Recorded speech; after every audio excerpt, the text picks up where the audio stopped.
Hello नमस्कार मेरे प्यारे मित्रों। तो आप सभी का एक नई वीडियो में फिर से स्वागत है। जैसे कि रोजाना हम लोग करंट अफेयर को डिस्कस करते हैं और आज है 4 जून। तो आज के हम कुछ इंपॉर्टेंट करंट अफेयर को डिस्कस करेंगे। तो चलते हैं बिना देर किए हुए आज के रिवीजन प्रश्न की ओर। सबसे पहले, बहुराष्ट्रीय सैन्य अभ्यास रेड फ्लैग 24 का आयोजन किस देश में किया जा रहा है? तो ये यूएसए में किया जा रहा है। विश्व तंबाकू निषेध दिवस प्रतिवर्ष कब मनाया गया? तो 31 मई को मनाया गया है। डीआरडीओ ने हाल ही में रुद्रा एम द्वितीय मिसाइल का सफल परीक्षण किया। यह किस प्रकार की मिसाइल है? तो यह हवा से सतह पर मार करने वाली मिसाइल है। रिलायंस इंडस्ट्री लिमिटेड के द्वारा पहला मल्टी मॉडल लॉजिस्टिक पार्क कहाँ बनाया जाएगा? तो ये तमिलनाडु में बनाया जाएगा। आईसीसी ने अप्रैल 2024 के लिए प्लेयर ऑफ द मंथ किसे चुना है? तो हेले मैथ्यूज को और मोहम्मद वसीम को चुना है। इस शहर में भारत का पहला शहरी रोपवे बनकर तैयार होगा? तो ये वाराणसी में तैयार होगा। मास कम्युनिकेशन इंटर्नशिप प्रोग्राम हाल ही में किस मंत्रालय ने शुरू किया है? जल शक्ति मंत्रालय द्वारा शुरू किया गया है। अंटार्कटिक संधि सलाहकार बैठक का आयोजन कहाँ किया गया है? तो ये कोच्चि केरल में किया गया है। एशियाई आर्म रेसलिंग चैंपियनशिप 2024 कहाँ आयोजित की गई है? तो ताशकंद उज्बेकिस्तान में की गई है। अब चलते हैं दोस्तों आज के पहले प्रश्न की ओर। अदानी पोर्ट्स किस देश में 30 वर्षों के लिए दार एस सलाम बंदरगाह का प्रबंधन करेगा? तो ये तंजानिया द्वारा किया जाएगा। म्यांमार में सितवे पोर्ट को भारत द्वारा विकसित किया जा रहा है। इंडिया में पुदुचेरी के कराईकल पोर्ट को विकसित किया जा रहा है और बांग्लादेश में चटगांव पोर्ट को इंडिया द्वारा विकसित किया जा रहा है। और ईरान में चाबहार पोर्ट को इंडिया द्वारा विकसित किया जा रहा है, जो कि ग्वादर बंदरगाह को काउंटर करने के लिए बनाया जा रहा है। अदानी पोर्ट 30 वर्षों के लिए तंजानिया के दार एस सलाम बंदरगाह का प्रबंधन करेगा। गौतम अडानी के स्वामित्व वाले अडानी समूह ने दार एस सलाम बंदरगाह पर कंटेनर टर्मिनल 2 की 30 साल की लीज का हासिल करके अफ्रीकी देश के तंजानिया में बंदरगाह व्यवसाय में प्रवेश किया है। दार एस सलाम बंदरगाह तंजानिया का मुख्य बंदरगाह है जो रेल और सड़क जैसे बुनियादी ढांचों की अच्छी तरह से जुड़ा हुआ है। इस बंदरगाह का तंजानिया की कुल बंदरगाहों की माल ढुलाई लगभग 83% योगदान करती है। तंजानिया की राजधानी डोडोमा है और मुद्रा तंजानिया शिलिंग है। राष्ट्रपति यहाँ का समिया सुलू हो गया। किस देश ने अपनी पहली अंतरिक्ष एजेंसी लॉन्च की है और 2045 तक मंगल ग्रह पर लैंडिंग करने का योजना बनाया है? तो दक्षिण कोरिया द्वारा किया गया है। ठीक है। पाकिस्तान ने फतह 2 को छोड़ा है और अमेरिका में प्रेफर को किया गया है। दक्षिण कोरिया ने 2045 तक मंगल ग्रह पर उतरने की योजना बनाई है और अंतरिक्ष अन्वेषण में 100 ट्रिलियन वॉन का निवेश किया है। राष्ट्रपति यूसुफु येओल ने कोरिया एरो स्पेस लिमिटेड के लॉन्च पर इसकी घोषणा की, जिसका उद्देश्य दक्षिण कोरिया के शीर्ष 5 अंतरिक्ष शक्तियों में बढ़ावा देना है। साउथ कोरिया की राजधानी सियोल हो गया। मुद्रा दक्षिण कोरियाई वॉन। प्रधानमंत्री हॉन डाक्सू हो गया है। अगले प्रश्न को देखते हैं। आरबीआई द्वारा किस देश से 100 टन सोना भारत में वापस लाया गया है? तो ये ब्रिटेन से लाया गया है। यूपीआई सर्विस देने वाला फ्रांस पहला यूरोपियन कंट्री बन चुका है। और कनाडा अन्नपूर्णा मूर्ति जो ज्ञान वापी मंदिर में स्थापित है, उसे कनाडा द्वारा ला करके स्थापित किया गया। ऑस्ट्रेलिया को प्यासी भूमि के नाम से जाना जाता है। ऑस्ट्रेलिया को भारतीय रिजर्व बैंक आरबीआई द्वारा ब्रिटेन से 100 टन से अधिक सोना देश में वापस लाया गया है। बता दें कि आरबीआई ने 1991 के बाद पहली बार ब्रिटेन से 100 टन से ज़्यादा सोने अपने भंडार में स्थानांतरित किया है। ब्रिटेन की राजधानी लंदन हो गया। मुद्रा पाउंड स्टार्लिंग हो गया। प्रधानमंत्री ऋषि सुनक हैं। चौथा, WHO द्वारा स्वास्थ्य सेवाओं में प्रोत्साहित के लिए 2024 का नेल्सन मंडेला पुरस्कार किसे मिला है? तो निमहांस को मिला हुआ है। विटली गोल्ड अवार्ड किसे मिला? पूर्णिमा देवी बर्मन को मिला है। और पर्यावरण पुरस्कार आलोक शुक्ला को मिला है। जेनी एरपेन बेक को मान बुकर प्राइज मिल से नवाजा गया है। राष्ट्रीय मानसिक स्वास्थ्य एवं तांत्रिक विज्ञान संस्थान बेंगलुरु में स्वास्थ्य सेवाओं के प्रोत्साहन के लिए 2024 में नेल्सन मंडेला पुरस्कार से सम्मानित किया गया है। स्वास्थ्य संवर्धन के लिए नेल्सन मंडेला पुरस्कार की स्थापना WHO ने 2019 में की थी। यह उन व्यक्तियों के संस्थानों और संगठनों को मान्यता देता है जिन्होंने स्वास्थ्य और संवर्धन की महत्वपूर्ण योगदान दिया है। इस वर्ष नरसिम्हा निमहांस को मानसिक स्वास्थ्य में अपने काम के लिए मान्यता दी गई है। हाल ही में मगुनी चरण कुंवर का निधन हो गया है। वे कौन थे? एक कठपुतली कलाकार थे, ठीक है। गजल गायक पंकज उदास हैं और लेखक मालती जोशी लेखक हैं। अर्थशास्त्री डैनियल कैनोर हैं। इसके कठपुतली कलाकार कला में प्रसिद्ध कलाकार और पद्मश्री पुरस्कार सम्मानित मगुनी चरण कुंवर का 88 वर्ष की आयु में ओडिशा के क्योंझर में निधन हो गया है। अगले प्रश्न पर चलते हैं।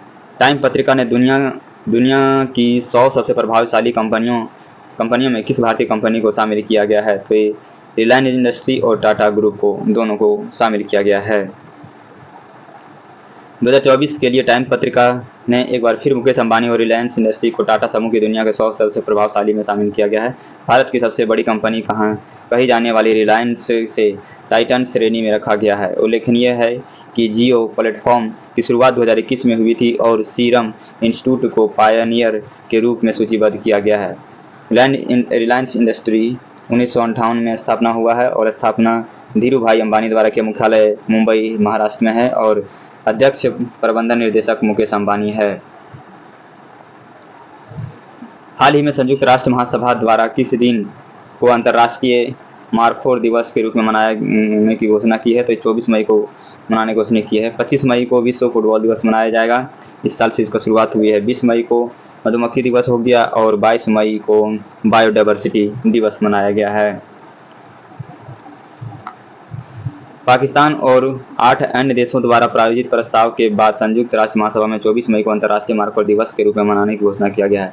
इस दिन का उद्देश्य मध्य और दक्षिण एशियाई की पहाड़ी क्षेत्रों में पाई जाने वाले एक प्रतिष्ठित और पारिस्थितिकी के रूप में महत्वपूर्ण प्रजाति मारखोर के संरक्षण के बारे में जागरूकता बढ़ाना और उसे बढ़ावा देना है। मारखोर एक जंगली बकरे की प्रजाति है। यह पाकिस्तान के राष्ट्रीय जानवर है। संयुक्त राष्ट्र संघ द्वारा यूएनओ की स्थापना 24 अक्टूबर 1945 को हुआ है। मुख्यालय न्यूयॉर्क और अध्यक्ष एंटोनियो गुटेरेस पे हैं।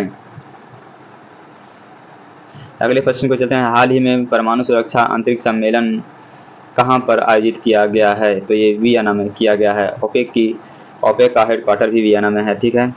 पेरिस ओलंपिक जो है सो पेरिस में होने वाला है अभी, जो होने वाला है। न्यूयॉर्क UNGA का हेडक्वार्टर है और जेनेवा में WTO WHO दोनों का हेडक्वार्टर जेनेवा में है। हाल ही में इंटरनेशनल एटॉमिक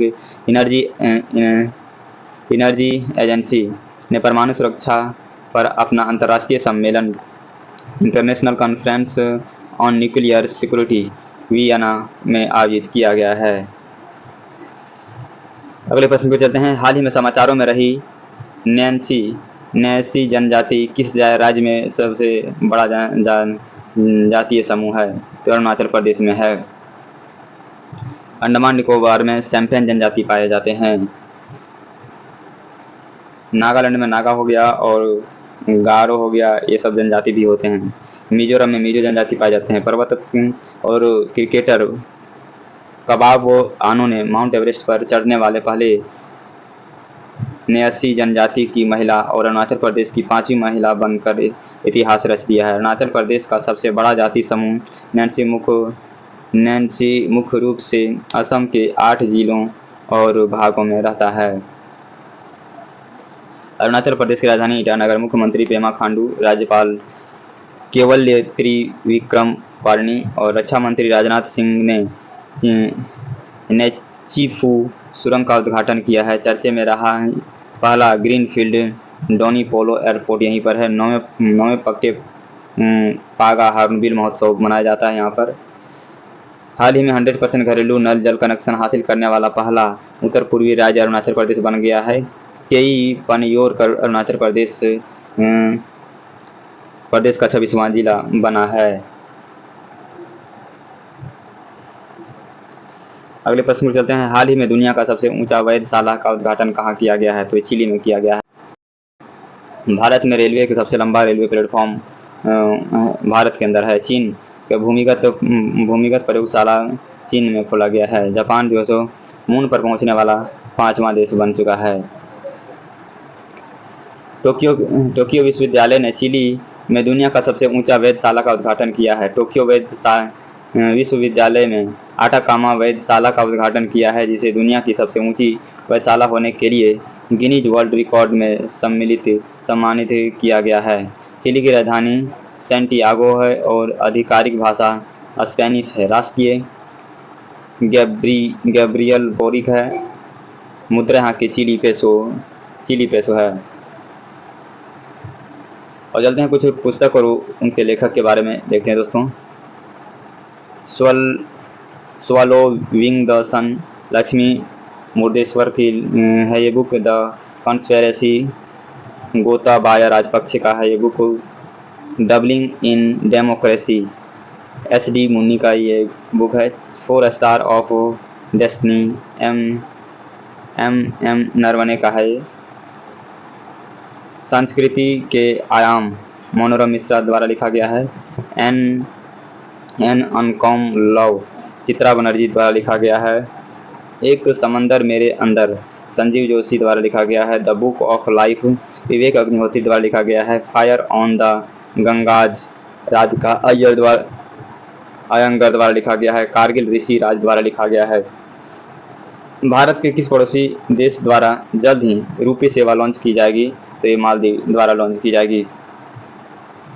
संयुक्त राष्ट्र military gender advocate of the year award 2023 से सम्मानित किया गया है, तो राधिका सेन को सम्मानित किया गया है। तो ये दोस्तों आज के थे 10 इंपॉर्टेंट क्वेश्चन जो हमारे एग्जाम में पूछने की संभावना है।